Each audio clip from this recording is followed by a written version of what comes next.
Gerardus T. Hooft is a Dutch theoretical physicist and professor at Utrecht University, the Netherlands. He shared the 1999 Nobel Prize in Physics with his thesis advisor Martinus J. Veltman, for elucidating the quantum structure of electroweak interactions. His work concentrates on gauge theory, black holes, quantum gravity and fundamental aspects of quantum mechanics. His contributions to physics include a proof that gauge theories are renormalizable, dimensional regularization, and the holographic principle. Personal life. He is married to Albertha Schick and has two daughters, Saskia and Ellen. Saskia has translated one of her father's popular speculative books, Planet and Biljart, into English. The book's English title is Playing with Planets and was launched in Singapore in November 2008. Biography. Early life. Gerard T. Hooft was born in Den Helder on July 5, 1946, but grew up in The Hague, the seat of government of the Netherlands. He was the middle child of a family of three. He comes from a family of scholars. His grandmother was a sister of Nobel Prize laureate Frits Zernike, and was married to Peter Nicolaas van Kampen,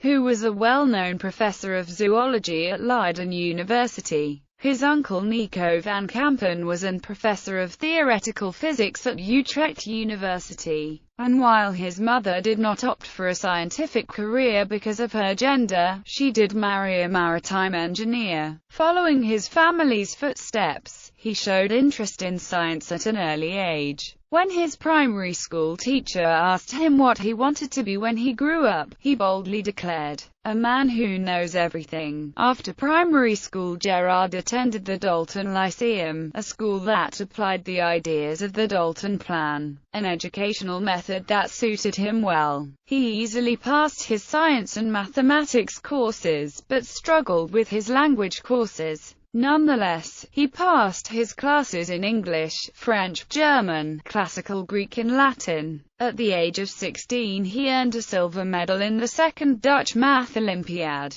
Education. After Gerard T. Hooft passed his high school exams in 1964, he enrolled in the physics program at Utrecht University. He opted for Utrecht instead of the much closer Leiden, because his uncle was a professor there and he wanted to attend his lectures. Because he was so focused on science, his father insisted that he join the Utrecht Studentenkoor, an elite student association, in the hope that he would do something else besides studying. This worked to some extent. During his studies he was a coxswain with their rowing club Triton, and organized a national congress for science students with their science discussion club, Christian Weekends. In the course of his studies he decided he wanted to go into what he perceived as the heart of theoretical physics, elementary particles. His uncle had grown to dislike the subject and in particular its practitioners, so when it became time to write his doctoral scripture in 1968,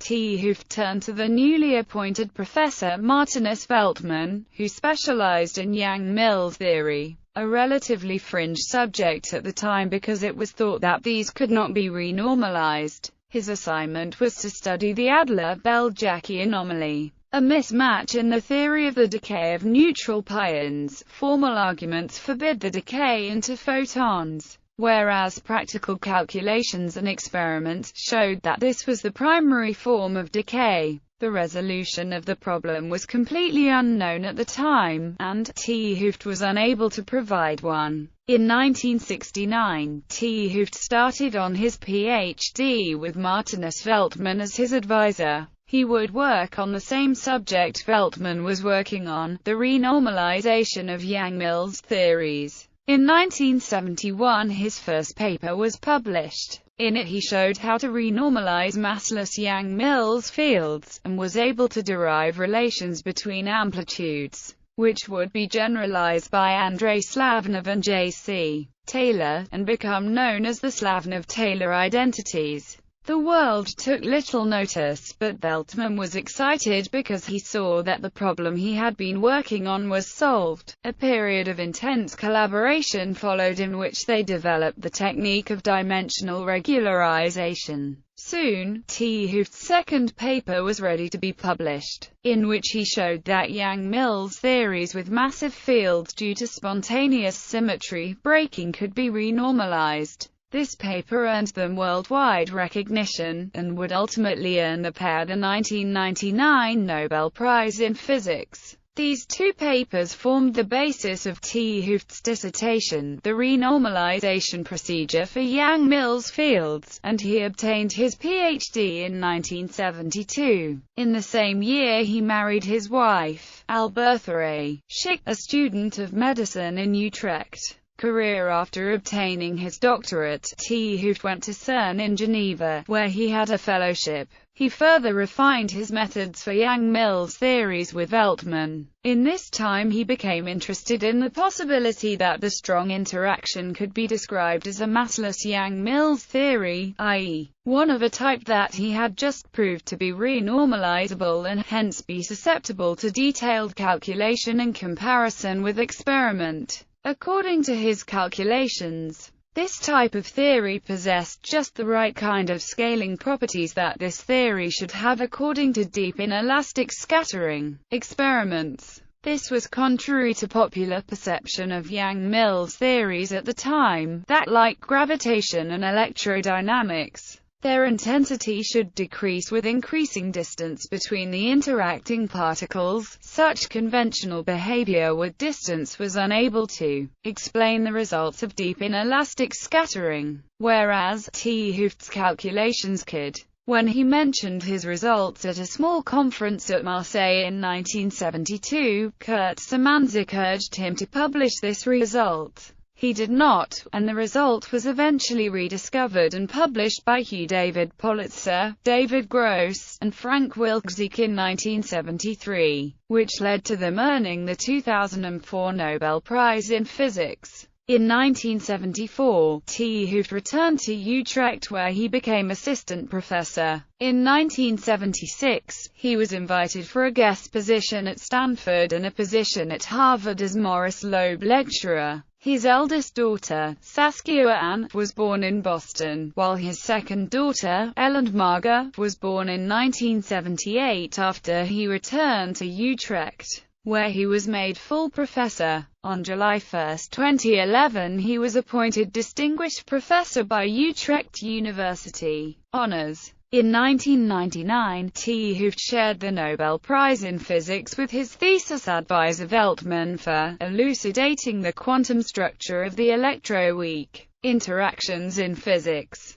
Before that time his work had already been recognized by other notable awards. In 1981, he was awarded the Wolf Prize, possibly the most prestigious prize in physics after the Nobel Prize. 5 years later he received the Lawrence Medal, awarded every 4 years in recognition of the most important contributions in theoretical physics. In 1995, he was one of the first recipients of the Spinoza Premie, the highest award available to scientists in the Netherlands. In the same year he was also honored with the Franklin Medal. Since his Nobel Prize, Hooft has received a slew of awards, honorary doctorates and honorary professorships. He was knighted Commander in the Order of the Netherlands Lion, and officer in the French Legion of Honor. The asteroid 9491 Hooft has been named in his honor, and he has written a constitution for its future inhabitants. He is a member of the Royal Netherlands Academy of Arts and Sciences since 1982, where he was made Academy Professor in 2003. He is also a foreign member of many other science academies, including the French Académie des Sciences, the American National Academy of Sciences and American Academy of Arts and Sciences, and the Britain and Ireland-based Institute of Physics Research. Hooft's research interest can be divided in 3 main directions: gauge theories in elementary particle physics, quantum gravity and black holes, and foundational aspects of quantum mechanics. The best known of these is the proof in his PhD thesis that Yang-Mills theories are renormalizable, for which he shared the 1999 Nobel Prize in Physics. For this proof he introduced the technique of dimensional regularization. After his PhD, he became interested in the role of gauge theories in the strong interaction, the leading theory of which is called quantum chromodynamics or QCD. Much of his research focused on the problem of color confinement in QCD, i.e., the observational fact that only color-neutral particles are observed at low energies. This led him to the discovery that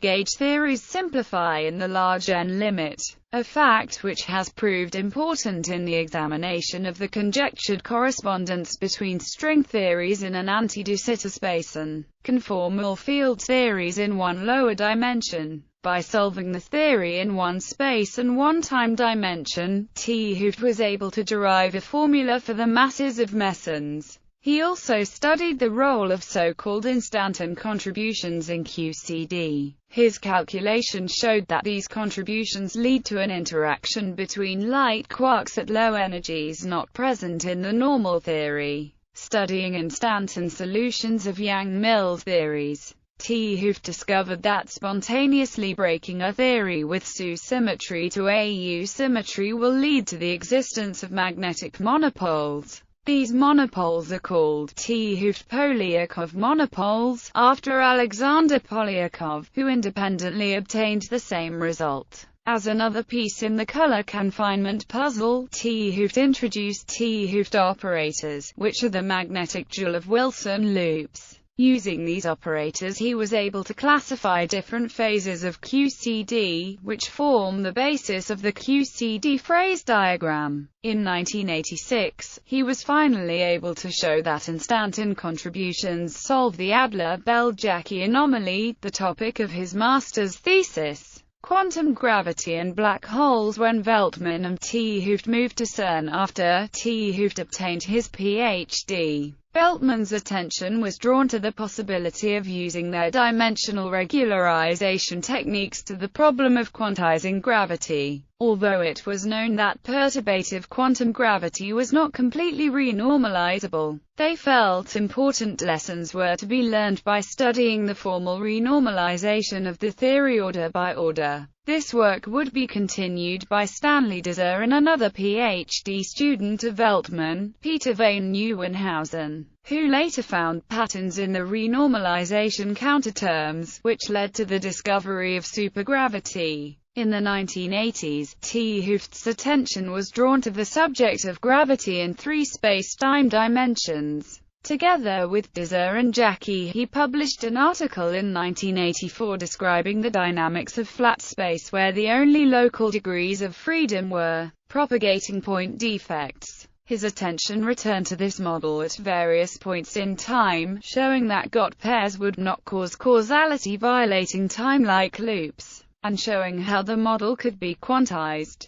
More recently he proposed generalizing this piecewise flat model of gravity to four space-time dimensions. With Stephen Hawking's discovery of Hawking radiation of black holes, it appeared that the evaporation of these objects violated a fundamental property of quantum mechanics, unitarity. Hooft refused to accept this problem, known as the black hole information paradox, and assumed that this must be the result of the semi-classical treatment of Hawking, and that it should not appear in a full theory of quantum gravity. He proposed that it might be possible to study some of the properties of such a theory, by assuming that such a theory was unitary. Using this approach he has argued that near a black hole, quantum fields could be described by a theory in a lower dimension. This led to the introduction of the holographic principle by him and Leonard Susskind. Fundamental aspects of quantum mechanics. Hooft has deviating views on the physical interpretation of quantum theory.